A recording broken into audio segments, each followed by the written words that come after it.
महाराष्ट्र में महायुति की महाविजय। न भूतो न भविष्य तो ऐसी विक्ट्री जो इस बार मिली है, अप्रत्याशित इस प्रकार की जीत हमको दी है। बीजेपी की जीत प्रचंड, अघाड़ी खंड खंड।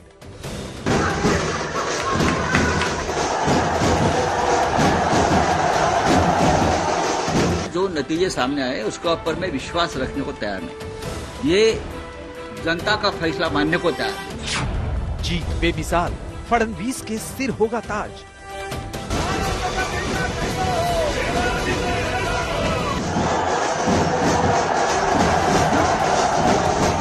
पूरी तरीके से स्थापित होती है कि महाराष्ट्र ये प्रधानमंत्री मोदी जी के पीछे है। शिंदे के सिर सेहरा या सीएम होगा नया चेहरा।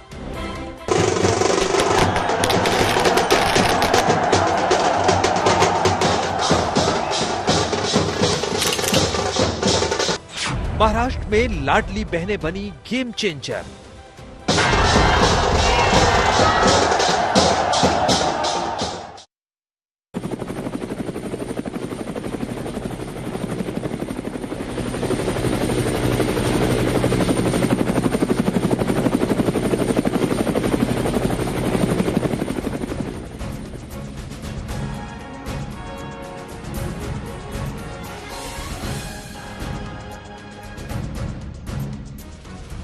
नमस्कार, आप देख रहे हैं हल्ला बोल। आपके साथ मैं हूं अंजना ओम कश्यप। महाराष्ट्र में महायुति की महाविजय हुई है और महाविकास अघाड़ी को बुरी तरह से हार का सामना करना पड़ा है। महाराष्ट्र के नतीजों में सबसे बड़ी बात है कि बीजेपी 132 सीटों पर अकेले जीत चुकी है या आगे चल रही है, क्योंकि अभी फाइनल नतीजों को आने में कुछ वक्त और लगेगा।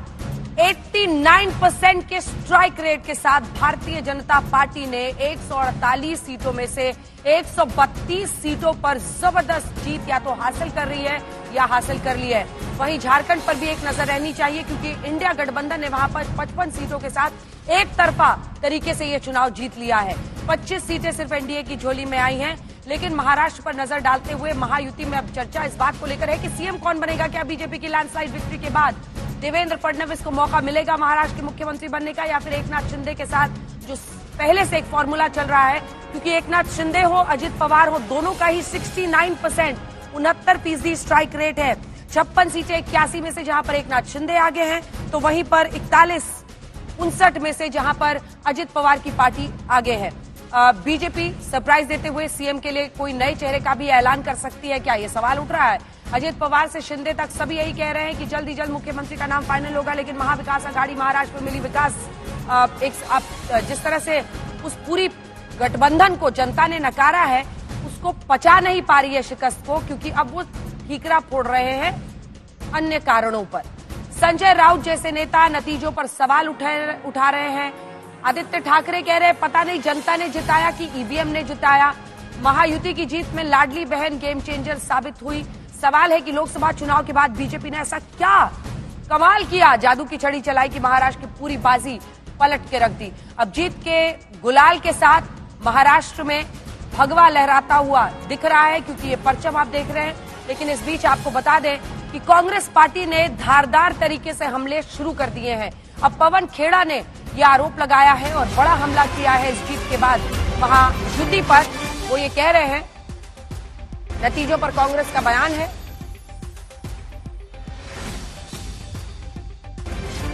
चुनावी पारदर्शिता को लेकर वो प्रश्न पूछ रहे हैं। हम जीतते हैं, वहां बराबरी का मौका, झारखंड में बराबरी का मौका मिला तो हम जीते। चुनाव आयोग हमारे सवालों के जवाब दे, ये पवन खेड़ा कह रहे हैं। ये आपको सुना देते हैं उन्होंने क्या कहा है। आप लोग कह सकते हैं और कह भी रहे हैं, सोशल मीडिया पर भी कह रहे हैं, मीडिया पर भी कह रहे हैं, अरे साहब झारखंड जीत गए तब तो नहीं बोलते कि चुनावी प्रक्रिया में गड़बड़ है। साहब झारखंड, जम्मू कश्मीर, बाई इलेक्शंस, जो असेंबलीज जिनके मैंने नाम लिए, उनको जिताकर वहां लेवल प्लेइंग फील्ड देकर हमें जीतने दिया जाए, ये इस उम्मीद के साथ कि उसके बाद हमारा मुंह महाराष्ट्र में बंद हो जाएगा, माफ कीजिएगा, मुंह बंद नहीं होगा। जहां भारतीय जनता पार्टी को भारी लाभ लेना होता है वो सारे दांव पेच वहीं खेले जाते हैं, बाकी जगह लेवल प्लेइंग फील्ड चलने दी जाए। जहां लेवल प्लेइंग फील्ड होती है वहां के नतीजे आपके सामने हैं। तो चुनावी पारदर्शिता को लेकर पवन खेड़ा बड़े आरोप लगा रहे हैं। उनका कहना है झारखंड में प्लेइंग लेवल फील्ड हमें मिला, वहां हम जीत गए, महाराष्ट्र में ऐसा नहीं हुआ। लेकिन ये नतीजे साफ ऐलान कर रहे हैं कि Bharatiya Janata party single largest party, प्रचंड जनादेश, जिसमें 89% के स्ट्राइक रेट के साथ वो 148 में से 132 सीटों पर फिलहाल आगे है या जीत गई है सीटें। वहीं पर एकनाथ शिंदे को अगर आप देखें तो इन नतीजों ने शिंदे की शिवसेना को बाला साहब की असली विरासत भी सौंप दी है। आज हम इन तमाम सवालों पर चर्चा करेंगे। पवार वर्सेस पवार की फाइट में आप देख ही रहे हैं कि शरद पवार के कद के नेता की पार्टी का क्या हाल हुआ है। 10 सीट तो यहां 41 सीट 69% स्ट्राइक रेट से अजित पवार लाए हैं। आइए जल्दी से आपको अपनी ये रिपोर्ट दिखा देते हैं। सुधांशु त्रिवेदी जी, राष्ट्रीय प्रवक्ता, सांसद भारतीय जनता पार्टी के हमारे साथ जुड़ रहे हैं। अतुल लौंडे पाटिल साहब हमारे साथ जुड़ गए हैं कांग्रेस पार्टी से। शायना एनसी हमारे साथ जुड़ रही है एकनाथ शिंदे गुट से। लेकिन इससे पहले की चर्चा की शुरुआत करें, संगीत रागी जी भी हमारे साथ जुड़ गए हैं और शशि शेखर जी, वरिष्ठ पत्रकार जो लगातार हमारे साथ एनालिसिस में जुड़े हुए हैं, वो भी हमारे साथ यहाँ स्टूडियो में जुड़ गए हैं। लेकिन पहले ये रिपोर्ट, फिर चर्चा की शुरुआत।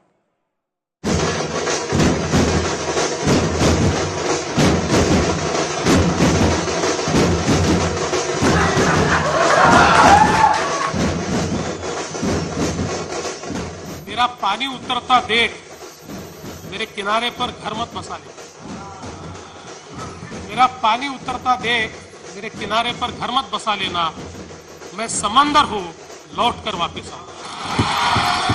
2019 में देवेंद्र फडणवीस ने इस शायरी के जरिए अपने दिल की बात कह दी थी। वाकई महाराष्ट्र में बीजेपी की आंधी नहीं, लैंडस्लाइड विक्ट्री से पूरे सूबे में भगवा परचम लहरा रहा है।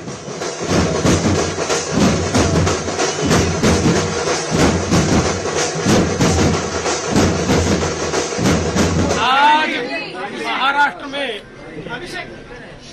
महाराष्ट्र की जनता ने जो अप्रत्याशित इस प्रकार की जीत हमको दी है, इससे ये बात पूरी तरीके से स्थापित होती है कि महाराष्ट्र ये प्रधानमंत्री मोदी जी के पीछे है।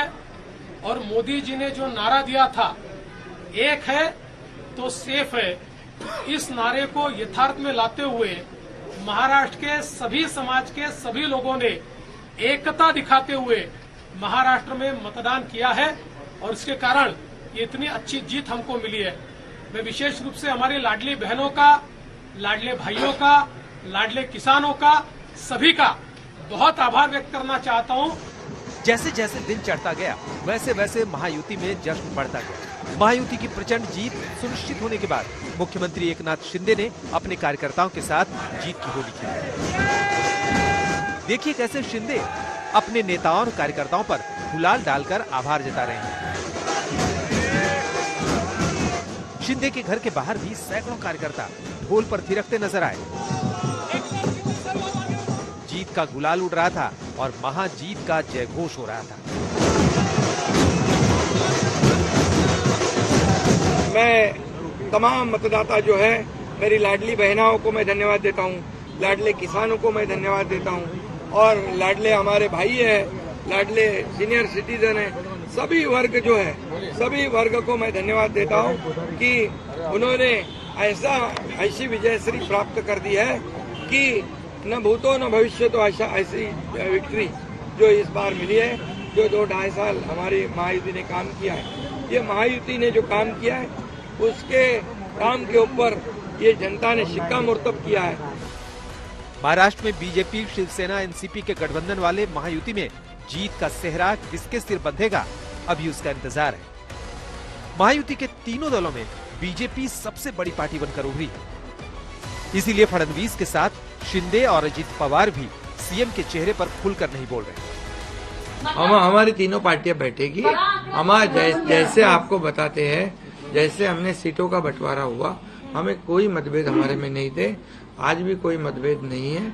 हम हमारे वरिष्ठ और हम लोग बैठकर उसके ऊपर निर्णय लेंगे। पहले तो तीनों पार्टियां अपना अपना नेता चुनती है, अभी रिजल्ट ही आने का है। रिजल्ट आने के बाद सारे एमएलए को बुलाना पड़ता है, अपने अपने पार्टी का नेता चुनते हैं उसके बाद ये प्रक्रिया होती है। आप बिल्कुल चिंता मत करिए, तीनों पार्टियां साथ में बैठकर और अठौली जी का भी मशवरा हम लेंगे और इसका निर्णय करेंगे। महाराष्ट्रातल्या जनतेने विकासाकडे बघून महायुतीला प्रचंड अशा प्रकारचं जे यश प्राप्त करून दिलंय। वहीं बीजेपी के राष्ट्रीय महासचिव विनोद तावड़े ने आज तक से बातचीत में कहा कि जल्द ही मुख्यमंत्री के नाम का ऐलान किया जाएगा। हमने आपको बोलते हुए सुना, मुख्यमंत्री पद को लेकर आपको सवाल पूछे जा रहे थे, क्या लगता है कहां तक ये बात जा पहुंचेगी? क्या भारतीय जनता पार्टी महायुति के बाकी पार्टनर्स को साथ में लेकर जाकर सीएम पद पर दावा ठोकेगी, सरकार बनाने का दावा ठोकेगी, कि अभी भी चर्चा होना बाकी है? हमने जनता का धन्यवाद किया है। मोदी जी के नेतृत्व में आज महाराष्ट्र में महायुति की सरकार बनने जा रही है।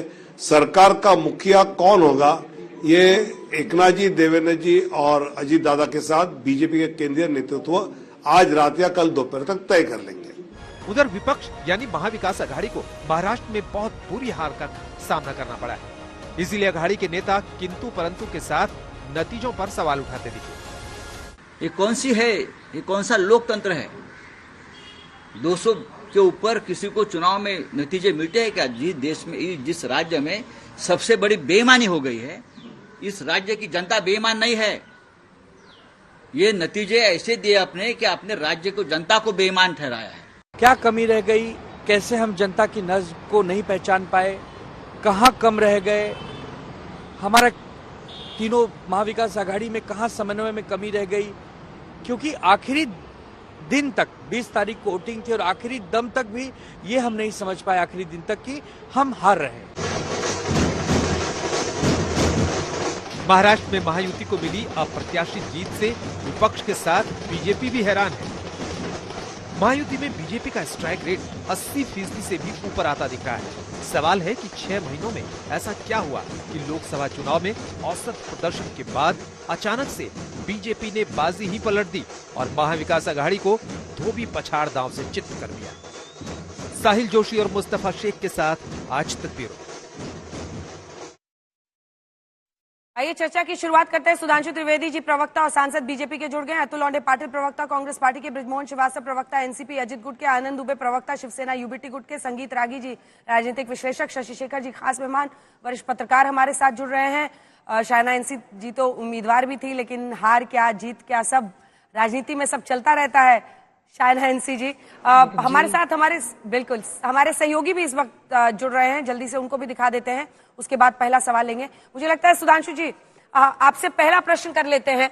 देखिए, ये तो सच है कि आप लोगों ने ऐतिहासिक जीत हासिल की है।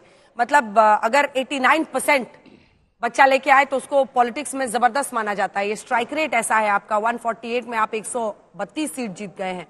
सबकी नजर इस बात पर है कि लोकसभा चुनाव से विधानसभा चुनाव आते आते आप लोगों ने 5 बड़ी चीज बताई जो ऐसी की जो इस जीत के पीछे की वजह बनी।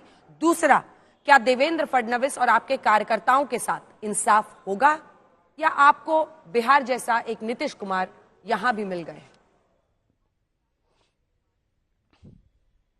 देखिए, मैं बताना चाहता हूं कि लोकसभा से अब तक हमने क्या किया और क्या विपक्ष ने किया, उस कारण से भी कुल मिला के रहा। पहली बात मैं स्पष्ट कहना चाहता हूं कि भारतीय जनता पार्टी के वोटर और भारतीय जनता पार्टी के समर्थक सब वही थे जो लोकसभा में थे। एक बात मैं ईमानदारी से स्वीकार करता हूं, हो सकता है हमारे समर्थक या वोटरों को उस समय कुछ ओवर कॉन्फिडेंस हो गया हो, इस कारण से बहुत से लोग वोट डालने नहीं आए। आज समझ में आता है कि जो 5% ज्यादा वोटिंग हुई वो हमारी हुई थी, हमारी रह गई थी उस जमाने में। दूसरी बात यह भी एक बात थी कि एक भ्रम का वातावरण फैलाने में विपक्ष और कांग्रेस पार्टी सफल रही थी। और एक कहावत होती है कि काट की हांडी बार बार नहीं चढ़ती। उन्होंने जिन मुद्दों को उठाया था, मुझे लगता है जनता अब उसको पूरी तरीके से समझ गई। इस दरमियान हमारी सरकार ने जो विकास के शानदार काम किए, हमारी पार्टी के संगठन और सहयोगी दलों के संगठनों ने जिस ढंग से उनके कार्यकर्ताओं ने मेहनत की, मोदी जी की जो विश्वसनीयता है, जिसे मोदी की गारंटी कहते हैं, उसके प्रति जनता का जो विश्वास है वह दिखाई पड़ा। और इसके साथ साथ एक सांस्कृतिक गौरव का भाव भी दिखाई पड़ा। जो कुछ बिखराव करने का प्रयास किया जाता था, जनता को वह भी समझ में आया। तो मुझे लगा एक जो भ्रम जाल बनाया गया था वह पूरी तरीके से टूटता हुआ दिखाई पड़ रहा है। हरियाणा के बाद जो कुछ महाराष्ट्र में दिखाई पड़ा है, और महाराष्ट्र में जिस प्रकार की अभूतपूर्व विजय हुई है, मेरे विचार से हम लोग भी विश्लेषण करेंगे कि इस प्रकार का हमें प्रचंड समर्थन मिला तो अंजना जी एक या दो कारण नहीं होंगे, उसके कई कारण होंगे, और इस पे ईमानदारी से विश्लेषण करने की आवश्यकता है। हां, एक बात मैं जरूर कहना चाहूंगा कि भाई अभी देवेंद्र फडणवीस जी का वो बड़ा फेमस शेर सुनाया जा रहा था ना कि मैं समंदर हूं, मुझे उतरता समझकर घर मत बसा लेना, मैं लौट के आऊंगा। तो मैं ये भी बताना चाहता हूं कि जो परिवर्तन हुआ, जो रंगत बदली है लोकसभा से यहां तक, उसको एक पंक्ति में कहना चाहूंगा कि मोदी जी की तरफ से समझ लीजिए, भाजपा की तरफ से समझ लीजिए, महायुति की तरफ से समझ लीजिए कि दरिया का सारा नशा उतरता चला गया, दरिया का सारा नशा उतरता चला गया, तू मुझे डुबाता रहा और मैं उभरता चला गया। और रंगत समझ में आई मगर आई देर से, कच्चा था बहुत रंग उतरता चला गया। कच्चा था बहुत रंग उतरता चला गया। और अतुल लोंढे पाटिल साहब, जो असल में देवेंद्र फडणवीस ने एक वक्त पर कहा था वो ये था कि मेरे पानी को उतरता देख, मेरे किनारे पे घर मत बनाना, मैं समंदर हूं, लौट कर आऊंगा। ऑडियो किसी का रिटर्न आ रहा है। 132 अतुल लोंढे पाटिल साहब, ये आपको भी ईवीएम ही दिख रहा है? देखिए अंजना जी, अभी जितना विश्लेषण किया इन्होंने, क्या समंदर वमंदर वापस लौट के आया वगैरह वगैरह जो भी है, हमारे नागपुर में तो नागनाला है जिसमें कई घर बहते हुए हमने देखे हैं, और उसके बाद 132 चुन के आते हुए भी देख रहे हैं हम लोग। तो ये मुझे जान लेना कि ये भ्रमजाल जो है ये झारखंड में चल गया और ये भ्रमजाल महाराष्ट्र में नहीं चला। तो भ्रमजाल है या नहीं है ये एक बार ये लोग तय कर ले और फिर उसका विश्लेषण करने की कोशिश करें। मुझे लगा सुधांशु जी बड़े सुलझे हुए हैं, जानकार भी है, ज्योतिष भी है, मैंने सुना है, वो कुछ जानते हैं। वो भी पहले इसको प्रेडिक्ट नहीं कर पाए कि हमारा 132 आएंगे, हम 225 क्रॉस कर पाएंगे, लेकिन आज बोल रहे। एक बात है, हम लोग इसका मनन करेंगे, चिंतन करेंगे, क्या हुआ है वो भी देख लेंगे। लेकिन कुछ सवाल मैं भी आज खड़ा करना चाहूंगा आपके माध्यम से अंजना जी। देखिए, महंगाई चरम पर है, घर चलाना मुश्किल है, चाहे वो गैस सिलेंडर हो, चाहे वो पेट्रोल हो, चाहे वो डीजल हो, चाहे वो स्वास्थ्य की सेवाएं हो, हर कुछ चरम पर है, एकदम चरम पर है। किसान के फसल को दाम नहीं है। सोयाबीन 4,892 एमएसपी है, 3,200 में बेचना पड़ रहा है, लेकिन वही किसान को और आम आदमी को वही तेल जो है 200 रुपए किलो से खरीदना पड़ रहा है। हर 15 किलो का एक पीपा होता है, उसके ऊपर जो है उसको 40 से 50 रुपए जो है ज्यादा देना पड़ रहा है। महिलाओं पे अत्याचार लगातार बनते रहे। 64,000 महिलाएं साल की गायब है महाराष्ट्र से। बदलापुर में हमने कितनी चर्चाएं की, पूना, अकोला, नासिक, कई जगह, नागपुर, कई जगह महिलाओं पे, छोटी छोटी बच्चों पे अत्याचार हुए और सुरक्षा का मुद्दा हमने उठाया था। तो उनको जो है ये भ्रमजाल लगता है। तो देखे, प्रचंड बेरोजगारी महाराष्ट्र में, यानी 17,000 कांस्टेबल के पद के लिए 48 लाख फॉर्म भर रहे। एग्जाम्स नहीं हो रही, 5 साल के लोगों, बच्चों के उम्र जो है वो निकल रही, एज बार हो रहे बच्चे, पोस्ट नहीं आ रही है, एग्जाम आती है तो पेपर लीक होते हैं। क्या इन सब मुद्दों को लेकर मतदान हुआ है? अब राहुल जी के बारे में ये लोग कहते हैं, क्या राहुल जी ने क्या कहा था? हम सोयाबीन को 7,000 रुपए प्रति क्विंटल देंगे, महालक्ष्मी में हम 3,000 रुपए देंगे, 3 लाख रुपए तक किसान का कर्जा माफ कर देंगे, कपास की नीति तय करेंगे, कपास और प्याज की और आयात निर्यात में स्थिरता लाकर किसान को दाम मिले, इसकी कोशिश करेंगे।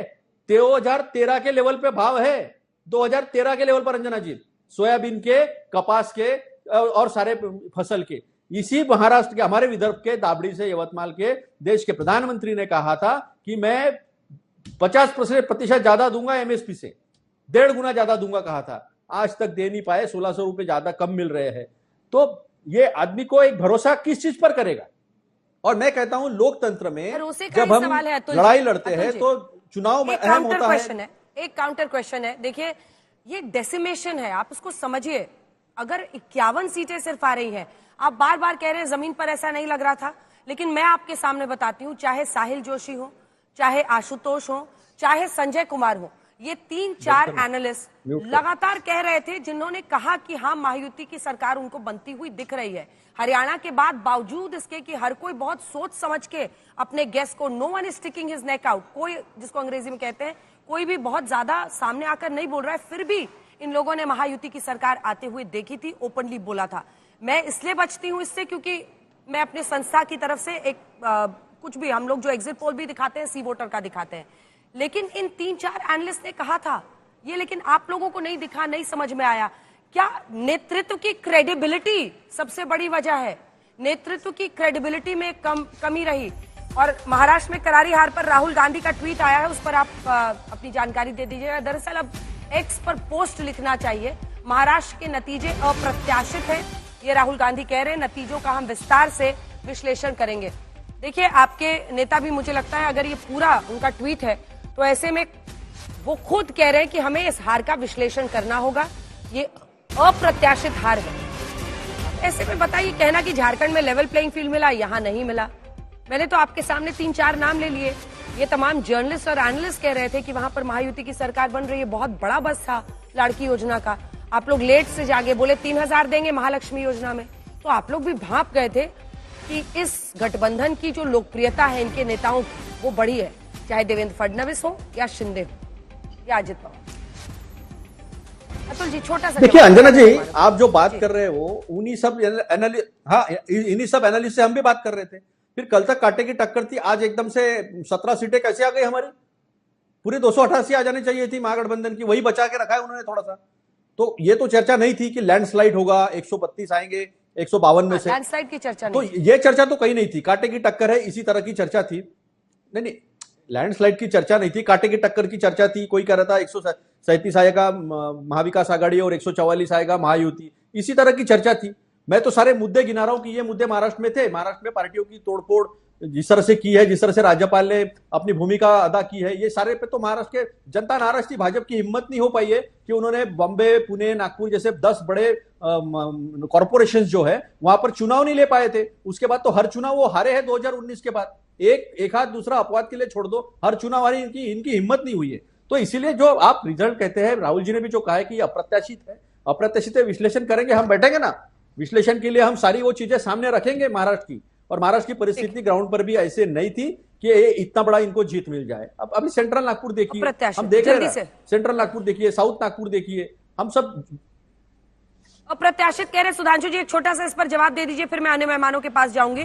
अप्रत्याशित जीत इसे कह रहे राहुल गांधी। हालांकि झारखंड में उन्होंने बड़ी जीत इसे जल जंगल जमीन की बताई है, उसकी रक्षा की जीत बताई है, लेकिन महाराष्ट्र के नतीजे अप्रत्याशित हैं। हम विश्लेषण करेंगे और प्रदेश के सभी मतदाता भाई बहनों को उनके समर्थन और कार्यकर्ताओं को उनके सहयोग के लिए धन्यवाद भी कर रहे हैं।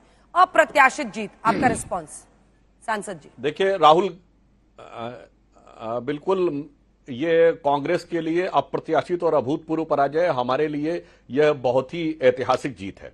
परंतु अभी राहुल गांधी जी कह रहे हैं कि वो विश्लेषण करेंगे और अतुल जी यहां बैठकर लंबा विश्लेषण दे रहे हैं, परंतु वो किस आधार पर कह रहे थे, मैं छोटी सी बात बताना चाहता हूं। उन्होंने कहा प्रचंड महंगाई है, प्रचंड बेरोजगारी है, 6.7% की महंगाई की दर है, जो कि अभी 2 महीने में बढ़ी है। और दर्शकों से कहूंगा जाके चेक करिए, जब इनकी सरकार आई 2011-12 में 10.5 और 11% महंगाई थी, यानी इससे डबल थी। मगर यह प्रचंड महंगाई और वो प्रचंड महंगाई नहीं थी। और वैसे अतुल जी आपको बता दूं, इस देश के इतिहास में प्रचंड महंगाई 26% तक रही है, 26% 1974 में, और दर्जनों बार कांग्रेस के रिजीम में 10% से ऊपर रहती थी। इसलिए ठीक है, वो एक फैक्ट है। और जहां तक विश्लेषण की बात है, तो मैं अंजना जी ऑन द लाइटर नोट कहना चाहूंगा, इनके विश्लेषण तो कभी कभी ऐसे होते हैं कि 26/11 का हमला था और इनकी सरकार ने कहा कि वो हाफिज सईद ने कराया और इनके नेता करे थे, आरएसएस ने करवाया। अब भैया ऐसे विश्लेषण कर करके आप निष्कर्ष निकालेंगे महाराष्ट्र के बारे में, और ऐसे ही आप निष्कर्ष मालेगांव पे निकाल रहे थे, ऐसे ही निष्कर्ष अलग अलग निकाल रहे थे। तो अगर ऐसा विश्लेषण करेंगे तो फिर मानी हुई बात है कि आप जनता के सामने धरातल पर औंधे मुंह गिरेंगे। इसलिए मेरा यह मानना है कि ईमानदारी से एक छोटा सा जवाब देना चाहिए। और यहां मैं एक बात पुनः कह दूं जो मैंने सवेरे कही थी, हम एक शब्द कहते, एक बात और कह दूं अतुल जी, तब आप जवाब दीजिएगा। विचार और परिवार, महाराष्ट्र की जनता ने दिखाया कि वो विचारधारा की विरासत के साथ खड़ी है, विचारधारा छोड़कर परिवार की विरासत का दावा करने वालों के साथ नहीं खड़ी है। शिवसेना के संदर्भ में बात दूध के दूध, पानी के पानी की तरह साफ हो गई। तो जी एक छोटा सा रिस्पॉन्स देखिए ना, जो हमने ग्राफिक्स बनाए एक बार जल्दी से दिखाइए। सीधी टक्कर, जब सेना वर्सेस सेना की लड़ाई हुई, 39 सीटों के सीधी टक्कर हुई है, तो शिंदे साहब 26 सीटों पर जीते और उद्धव साहब 13 सीटों पर। ये सेना वर्सेस सीने हम कह रहे हैं, साउंड आ रहा है। 39 सीटों पर सेना देखिए, वर्सेस अंजना सेना। जी, देखिए एक सेकंड अंजना सर, जी। वही पवार वर्सेस पवार 34 सीटों पर 27 सीटें अजित पवार जीते हैं और 7 शरद पवार। ये देखिए सेना वर्सेस सेना में आप देख रहे हैं। अब यहां पर देखिए, जिसमें 34 सीटों पर सीधी टक्कर, यहां 27 अजित जीत रहे हैं, शरद पवार 7 सीट जीत रहे हैं। बीजेपी वर्सेस कांग्रेस की सीधी टक्कर, जहां पर 67 सीटों पर आई है, वहां पर 55 सीटों पर बीजेपी जीती है और 12 सीटों पर कांग्रेस। वो गलत आपने लिख दिया है, शरद जी को ठीक कीजिए, उसको कांग्रेस लिखिए, क्योंकि वहां पर नाना पटोले की आपने तस्वीर भी लगाई है। ये मैंडेट आपसे कुछ कह रहा है, उसको समझना पड़ेगा। Worst performance in Maharashtra for Congress है ये सब। हाँ बिल्कुल, ऐसा परफॉर्मेंस कभी हुआ नहीं है और ऐसा परफॉर्मेंस किसी ने एक्सपेक्ट भी नहीं किया। जब मोदी जी पिक पर थे 2014 में, तब भी 42 सीटें आई थी। ये बड़ी खबर इस वक्त आ रही है, आपको बता दें, यूपी उपचुनाव परिणाम पर बोले हैं अखिलेश यादव। उन्होंने इलेक्शन करप्शन का पर्याय बना। अखिलेश यादव ने बहुत गंभीर हमला कर दिया है योगी सरकार पर। उनके हथकंडों की तस्वीरें सभी ने देखी और ऐसी जो बीजेपी ने अक्षम्य अपराध किया है, ये अखिलेश यादव कह रहे हैं। ये बड़ा आरोप, लोकतांत्रिक अधिकारों को छीना है बीजेपी ने। जल्दी से मुझे लगता है कि एक रिस्पांस अगर यहां पर बैठे सभी लोगों से ले ले। शशि जी आपसे शुरू कर रहे हैं, ये इसको किस तरह से देखें? अखिलेश यादव जी जो अभी जो बोल रहे हैं, मुझे ऐसा लगता है कि यदि उनको लगता है वो उत्तर प्रदेश के प्रमुखतम नेताओं में एक है, यदि उन्हें लगता है कि करप्शन हुआ है, कोई अत्याचार हुआ है, कोई दमन हुआ है, तो उन्हें उसके लिए बाकायदा आंदोलन करना चाहिए। हो क्या गया है कि विपक्ष की आंदोलन की भूमिका समाप्त हो गई है। तो जब आंदोलन की जरा भूमिका खड़ी हो, तो अगर कोई दमन हो रहा है, कोई अत्याचार हो रहा है, तो उस पर भी रोक लगेगी, इसमें कोई दो राय नहीं। मुझे लगता है कि यही कहा जा सकता है जब इतने गंभीर आरोप लग रहे हैं। जल्दी से संगीत रागी जी, 7-2 का जो स्कोर है बीजेपी के फेवर में, उस पर उनका कहना है कि ये हथकंडे हैं, लोकतांत्रिक अधिकार छीने गए हैं। देखिए, मुझे तो नहीं लगता है कि लोकतांत्रिक अधिकार छीने गए हैं। बूथ पर भी हमने इंटरव्यू देखा जहां पर वो पिस्टल वगैरह तान करके वो दिखाया जा रहा था, क्लिपिंग्स, उसके भी परिप्रेक्ष्य में यदि आप जाएंगे तो कुछ दूसरी ही बातें निकल करके आई हैं। तीसरी बात ये, जब भी पॉलिटिकल पार्टियां हारती हैं तो हार का खींच उठाती हैं। अब आप देखिए, राहुल गांधी कुछ कह रहे हैं, उनके प्रवक्ता यहां आकर के कुछ कह रहे हैं, और उनके प्रेस के जो पूरा इंचार्ज हैं, ओवरऑल इंचार्ज, उन्होंने तो कुछ और ही कहा दिया। तो ये तो एक बहाने होते। मुझे लगता है कि जब आप एक जगह जीतते हैं और दूसरे जगह नहीं जीतते हैं, हार जाते हैं, तब लोकतांत्रिक संस्थाओं को आप अपमानित करने लगते हैं, मशीनरी को अपमानित करने लगते हैं, पूरा जो लोग उस सिस्टम में जुड़े हैं उन पर दोषारोपण करने लगते हैं। तो ये अपने आप में गलत है। आनंद दुबे जी, क्या ये ठीक है? एक चीज बस 10 सेकंड की और मैं टिप्पणी करूं। मैं सुबह कहा था कि उद्धव ठाकरे राज ठाकरे बनने की प्रक्रिया में है। तो उद्धव ठाकरे के जो पिताजी की विरासत जो है, परिवार से तो विरासत मिल गई, लेकिन बौद्धिक विरासत और वैचारिक विरासत को उन्होंने खत्म हो दोनों पर रिस्पांस। पहले पार्टी का ऑफिशियल स्टैंड बताइए, क्या आप इस रिजल्ट को फेयर मानते हैं, जहां पर जनता ने बड़ा मैंडेट 230 का महायुति के लिए दिया है? और दूसरा प्रश्न, उद्धव ठाकरे आज कहां खड़े दिखाई दे रहे हैं शिंदे साहब के सामने? सेना वर्सेस सेना में जो ट्रैक रिकॉर्ड है वो हमने बता ही दिया है। अंजना जी नमस्ते। देखिए, जो भी जनादेश आया है, नतमस्तक होकर उसका स्वागत करते हैं। हमें करारी हार मिली है, हमें कुछ कमी रह गई जो जनता के नब्ज को हम नहीं टटोल पाए। हमें यकीन नहीं था, हमें उम्मीद नहीं थी कि ऐसी बुरी हार हमें देखने मिलेगी। हमने सोचा था कि हम जब पहलवान बनकर कुश्ती लड़ने जाएंगे तो कम से कम 2-4 राउंड हम भी पटकेंगे, हमें भी कोई पटकेगा, कुछ बराबरी का होगा और उसके बाद भले ही हम हार जाते, लेकिन अगर हम कुश्ती ग्राउंड में गए और पहले राउंड में हमें उठाकर पटक दिया और चारों खाने चित्त कर दिया, तो सामने वाले पहलवान के अंदर हमसे ज्यादा कुछ गुण है, उसके लिए उनको हम बधाई भी देते हैं। लेकिन हम इस पर यह भी कहेंगे कि तूफानों से आंख मिलाओ, सैलाबों पर वार करो, नावों का चक्कर छोड़ो और तैर के दरिया पार करो। हारने से सब कुछ समाप्त नहीं हो जाता। उद्धव ठाकरे साहब और उनके पूरे नेतृत्व को प्रश्न चिन्ह में खड़ा नहीं करना चाहिए। बहुत कुछ अभी बाकी है, बहुत सारे चुनाव आएंगे, बहुत सारे संगठनात्मक बदलाव करने पड़ेंगे और हम फिर अपने रिफॉर्म में आ जाएंगे। ये तो हार जीत होती है ना, इसमें हम तो बड़ा दिल हृदय रखने वाले लोग हैं, ठीक है, आप जीते हैं, आपका स्वागत है, लेकिन हम हारने की वजह से अब समाप्त हो गए, अब हमारा अस्तित्व ही नहीं बचेगा, ऐसी धारणा भी मत रखना। क्योंकि अभी अभी देवेंद्र जी के लिए शेयर कर रहे थे ना कि मेरा पानी उतरता देख मेरे किनारे पर घर मत बना लेना, मैं समुंदर हूं, लौट के आऊंगा। तो जब वहां के लिए समुंदर हूं तो यहाँ के लिए भी समुंदर ही होता है, वक्त वक्त की बात है। होती दिस है, is Anand Dubey ji on behalf of Uddhav Thackeray.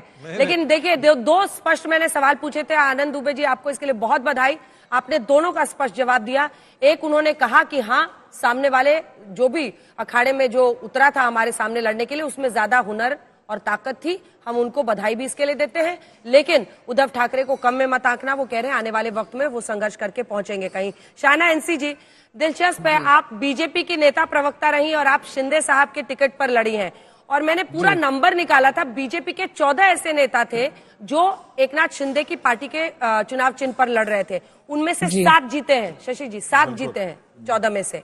और एनसीपी में जो 5 लड़ रहे थे बीजेपी के नेता, वो 3 उनमें से जीत गए हैं। तो कुल 19 जो ऐसे नेता थे, उनमें से 10 जीत गए हैं। दिलचस्प है आप लोगों के लिए। मन में ये कहीं पर मलाल तो नहीं रह रहा है कि चुनाव के लिए हमने अपनी पार्टी क्यों बदल ली, सिंबल क्यों बदल लिया? ना अंजना जी, महायुति के नेतृत्व ने जब तय किया कि आपको लड़ना है, तो एक परिवार से दूसरे परिवार जब घर छोटा पड़ता है या घर में आप एक्सपेंशन करते हैं, तो जॉइंट फैमिली तो बरकरार है ही। हम सब सिर्फ एक लक्ष्य के साथ यहाँ कि मुंबई की सेवा करें, मुंबई के जनहित में सेवा करें। और आपने जो पहले सवाल पूछा, मैं उसका जवाब जरूर देना चाहती हूँ। क्यों जीते हम और क्यों हारे वो? जो विपक्ष महाविनाश अघाड़ी सिर्फ नकारात्मक राजनीति करे, टिप्पणी, बयानबाजी, सुबह से शाम संजय राउत की शुरुआत, फिर नाना पटोले के बयान, फिर इनको मुख्यमंत्री बनना है, उनको मुख्यमंत्री बनना है, ये तो मुंगेरी लाल के हसीन सपने हैं, क्योंकि उनकी नैया तो डूब चुकी है। लेकिन जब नैया डूब चुकी है तो वो क्यों ये स्वीकार नहीं कर रहे हैं कि फॉल्स नैरेटिव्स, तुष्टीकरण की राजनीति में कोई जगह नहीं है, कोई जगह नहीं आज के पॉलिटिक्स में। आज पॉलिटिक्स ऑफ परफॉर्मेंस है। हम सब जानते हैं कि पॉलिटिक्स ऑफ परफॉर्मेंस का मतलब क्या है। अंजना जी, आपने देखा है कि 4 ही वोट बैंक है, महिला, किसान, युवा, बुजुर्ग, और इन लाभार्थियों के लिए इतने स्कीम्स है जिससे लोग ने विश्वास किया महायुति के ऊपर। ये ऐतिहासिक जीत, आप मुंबई जैसे शहर को देखिए, coastal road, metro, Atal Setu, समृद्धि हाईवे, अनगिनत ऐसे काम किए गए हैं। So it's politics of development.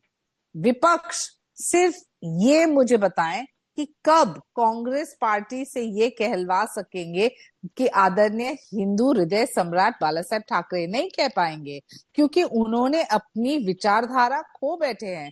उबाटा सेना सिर्फ सत्ता के मोह माया के लिए क्या कर रहे हैं आज? वो कर रहे हैं वही राजनीति जो इससे पहले कि हम आगे बढ़े, एक सवाल मेरा और है आपके मन में। अब तो देखिए तमाम मुद्दे उठाते रहिए, अब तो वोटिंग हो गई, अब तो नतीजे का भी दिन है। लेकिन शाहना एनसी जी, मैंने नवनीत राणा सरी के कई नेताओं, सांसदों, उम्मीदवारों, कार्यकर्ताओं, मंत्रियों तक से पूछा, वो सब कह रहे थे कि हम बीजेपी का सीएम चाहते हैं। आप देवेंद्र फडणवीस को सीएम देखना चाहती है या एकनाथ शिंदे को? मैं इस सवाल का जवाब नहीं दे सकती हूँ, क्योंकि महायुति के नेतृत्व ही तय करेंगे कि कौन मुख्यमंत्री। हर एक राजनीतिक दल चाहेंगे कि उनके ही नेता बने मुख्यमंत्री, लेकिन इसका मतलब नहीं है कि जब घोषणा होती है कि कोई अनुशासन पाले नहीं। तो मैं जरूर कहूंगी अंजना जी, एकनाथ शिंदे जी एक मास लीडर हैं, उनकी बहुत पहचान है। लाड़की बहन योजना को लेके उन्होंने बेहतरीन काम किया। देवेंद्र फडणवीस जी अभ्यासी हैं और वो उनको बहुत नॉलेज है महाराष्ट्र को लेके, और अजीत पवार के पास एडमिनिस्ट्रेटिव अपील है। तो तीनों काम करे पद न सोचते हुए महाराष्ट्र के जनहित में। बिल्कुल, और इस बार तो अजीत पवार ने, अजीत दा ने अपना पूरा मेकओवर किया था। बृजमोहन श्रीवास्तव जी को भी एक बार दिखा दीजिए, वो भी हमारे साथ बने हुए हैं। बीजेपी का पूरा ग्राफ हम आपको दिखा रहे हैं। एक बार परसेंटेज वाइज आप स्ट्राइक रेट उनकी देखिए तो किस तरह की रही है। 2014 में भी जब 122 सीटें बीजेपी ने जीती थी तब भी उनकी स्ट्राइक रेट ऐसी नहीं थी। 2009 में सबसे पहले देखिए जब 119 सीटें लड़ते हुए शिवसेना के साथ लड़े थे तब 46 सीटें लाई थी, 39% स्ट्राइक रेट। 2014 में जब वो अकेले अपने दम पर 260 सीटों पर 288 में से लड़ी थी, 122 सीटें लाई थी, तब भी 47% ही स्ट्राइक रेट था। 19 में 164 पे 105 लाते हैं, 64% स्ट्राइक रेट। लेकिन इस बार 2024 में 149 सीट पर लड़ने वाली बीजेपी 149 सीटों में से 132 सीटें लाकर 89% के स्ट्राइक रेट पर यहां पहुंची है। लेकिन एक स्कोर कार्ड दोनों तरफ से अगर हम देखें तो चाहे वो प्रधानमंत्री नरेंद्र मोदी एक तरफ हो और एक दूसरी तरफ कांग्रेस पार्टी, वहां आप खड़गे साहब को रखना चाहे, राहुल गांधी जिसको भी रखना चाहे, तो 34 राज्य ऐसे हैं जहां कुल विधानसभा चुनाव हुए हैं। ये 2019 के लोकसभा चुनाव के बाद की हम बात कर रहे हैं। 34 राज्यों में चुनाव हुए हैं अतुल लौंडे पाटिल साहब। एक जगह कांग्रेस ने पहली बार सरकार बनाई है, मुझे लगता है कि उन्होंने तेलंगाना वो राज्य है जहां पर पहली बार सरकार बनाई है। तो वैसे ही बीजेपी ने भी एक ही राज्य में पहली बार सरकार बनाई, ओडिशा। गठबंधन की सरकार कहां कहां बनी, तो आपकी बनी 4 और बीजेपी ने, एनडीए ने गठबंधन की सरकार बनाई 9 जगहों पर। लेकिन कांग्रेस या बीजेपी को दूसरा या तीसरा टर्म कहां मिला, तो आपको कहीं नहीं मिला कांग्रेस पार्टी को, और बीजेपी को 11 राज्यों में दूसरा या तीसरा टर्म मिला है। ये मुझे लगता है कि सबसे बड़ा फ्लैश पॉइंट है जिस पर आपको सोचने की जरूरत है। बृजमोहन जी दिख नहीं रहे मुझे, जुड़े हैं या नहीं मुझे बता दीजिए। अच्छा, बृजमोहन जी हमारे साथ नहीं है। सुधांशु जी, सबके आरोपों का अब आप जवाब दीजिए। चाहे वो राहुल गांधी अप्रत्याशित कह रहे हैं, पवन खेड़ा उनकी पार्टी से कह रहे हैं कि पारदर्शी नहीं रहा है, लेवल प्लेइंग फील्ड हमें झारखंड में मिला। दूसरी तरफ अखिलेश यादव गंभीर आरोप लगा रहे हैं कि आपने लोकतांत्रिक अधिकारों का हनन किया है यूपी में और उस वजह से आप 7 पर जीत रहे हैं। देखिए, यहां पर मैं अंजना जी आपके दर्शकों के लिए कहना चाहूंगा, जो चुनाव की प्रक्रिया पारदर्शी होती चली गई, त्यों कांग्रेस के हाथ से बहुमत की गाड़ी फिसलती चली गई। याद करिए 91 से 96 के बीच में जब टीएन सेशन थे तो वोटर आधार कार्ड आया। 89 के बाद से कांग्रेस को कभी स्पष्ट बहुमत नहीं मिला है। उसके बाद वोटर आईडी कार्ड आने के बाद जब से सीसीटीवी आ गए, अब कोई बूथ कैप्चरिंग असंभव है। वोटर आईडी कार्ड की वजह से किसी के लिए बोगस वोटिंग करना बहुत मुश्किल काम हो गया है। और जो साक्षरता दर 50% पार की है, उसके बाद भाजपा जी, एक सेकंड आपको टोक रही हूं, ये बीजेपी दफ्तर की तस्वीरें आ रही हैं। एक सेकंड, वहां पर प्रधानमंत्री अब से कुछ ही देर में पहुंचने वाले हैं। 6:30 बजे का टाइम दिया गया था, लेकिन अब लगता है किसी भी क्षण वहां पर प्रधानमंत्री नरेंद्र मोदी पहुंच सकते हैं। ये बड़ा जीत है। मतलब अगर आप देखिए तो झारखंड में भी एक सच्चाई है जहां पर हेमंत सोरेन और कांग्रेस की प्रचंड जनादेश के साथ सरकार बन रही है, आधी सीटों पर एनडीए है। तो वहीं महाराष्ट्र में तूफान है ये महायुति के पक्ष में। कुछ ही देर में प्रधानमंत्री नरेंद्र मोदी वहां पर पहुंचने वाले हैं। 6:30 का वक्त दिया गया था। जैसे ही पहुंचते हैं हम तस्वीरें दिखाने लगेंगे। बीजेपी अध्यक्ष जेपी नड्डा वहां पर पहुंच गए। तस्वीरें दिखाते रहिए और इस बीच सुधांशु जी अपनी बात पूरी कीजिए, फिर मैं अतुल जी के पास जाऊंगा।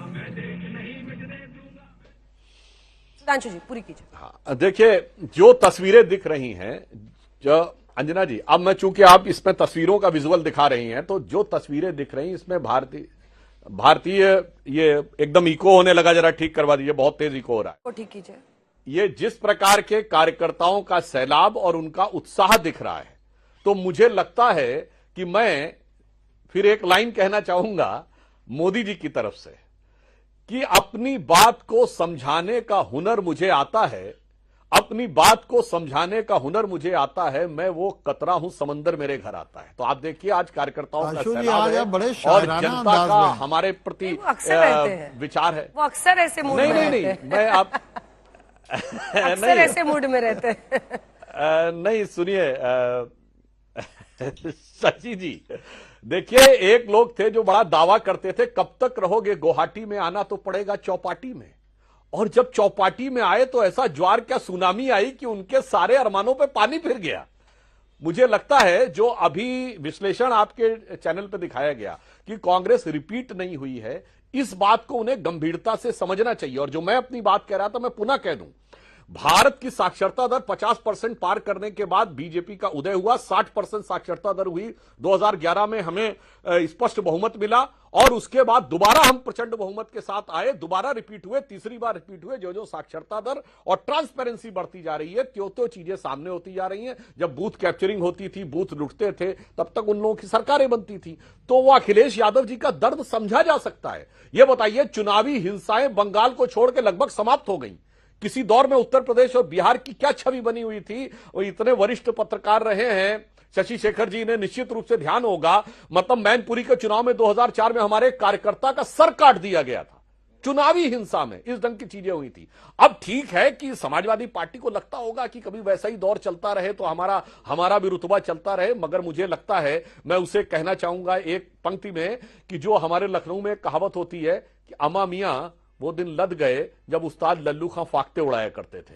तो अखिलेश जी जो लखनऊ में बैठे हैं, उन्हें याद रखना चाहिए कि वो दिन लद गए जब उस्ताद लल्लू खां फाख्ते उड़ाया करते थे। अब राजनीति में इस पारदर्शिता के साथ के चुनाव में ही आपको सामने लाना पड़ेगा। और मैं गंभीरता से कहता हूं, यदि आपको लगता है तो दिखाइए सीसीटीवी फुटेज कहां गड़बड़ हो रही है।